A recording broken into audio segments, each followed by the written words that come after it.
Member for Kooyong has the call. Madam Speaker, it was John Kenneth Galbraith who once said, "Nothing is so admirable in politics as a short memory."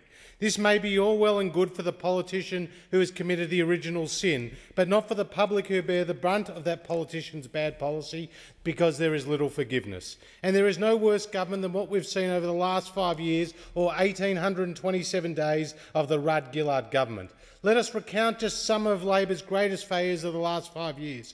I'm sure there are many to add, but here it goes. The carbon tax from a PM who said there'll be no carbon tax under the government I lead. From a PM who promised a citizens' assembly to generate a consensus and said she was from a party of truth-telling.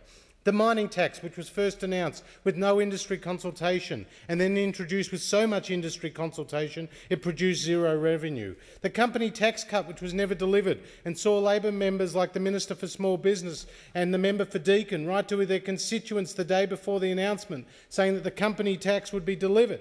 The Henry Tax Review, which was sat in the Treasurer's cupboard for 6 months before he released it, only to announce he was going to accept 1 out of 138 recommendations. No surprise from a government that conducts itself by review, setting up more than 200 inquiries and reviews, the daddy of them all, which was the 2020 summit. The 2012-13 surplus that was a rolled gold guarantee, then a commitment, then an objective, then a guiding principle, now an expectation that will never be delivered. The 4 biggest budget deficits in Australia's history, a net debt of $147 billion with an interest bill of $20 million a day and a debt ceiling of $300 billion, from a starting position of having $70 billion in the bank and a debt ceiling of only $75 billion. An NBN which started at just over a $4 billion commitment that had no cost-benefit analysis, that was prepared by the Communications Minister on the back of an envelope, has now blown out to $50 billion, has more than 1,300 staff and only 7,000 customers. A bungled Australian network tender which led to a police investigation and the government being forced to make compensation payments.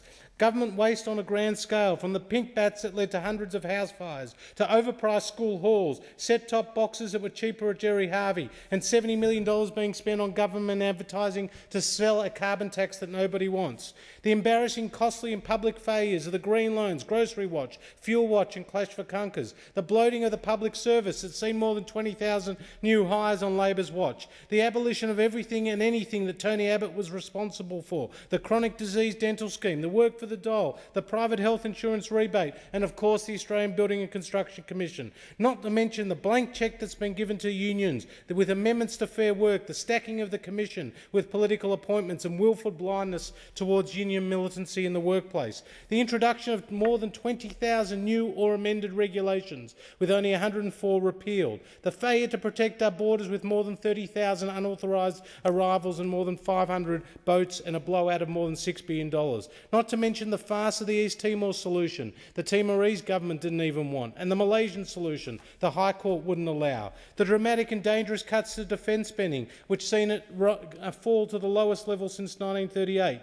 The misdirection of our aid spending that sees us Australian taxpayers fund a statue in New York that commemorates the end of slavery in the Caribbean. The farce of the live cattle export issue, which has cost millions and millions of dollars and thousands of jobs. The dumbing down of our foreign policy by a PM who would rather be sitting at a class of school kids than representing the country meeting fellow leaders abroad. The Asia-Pacific community that never got off the ground and damaged relationships in the region. The leaking of a private telephone conversation with President Bush over the G20. The calling of the Chinese as rat-somethings and the bypassing of a trusted partner in Japan on a first overseas visit. The current Foreign Minister, Senator Carr, has also launched into Papua New Guinea, calling for sanctions against them. If that is what a rehearsed kabuki actor behaves like, then save us all. The list goes on. The backflip and embarrassment of the super trawler, the copying by the leader of the House of lines from American movie The President,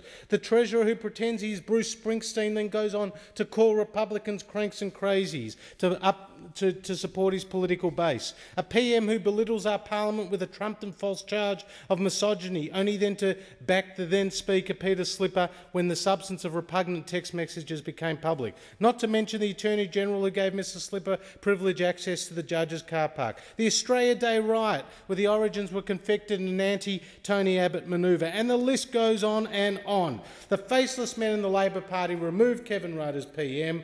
Now the Australian people want to have their say. Let's have our say in an election tomorrow.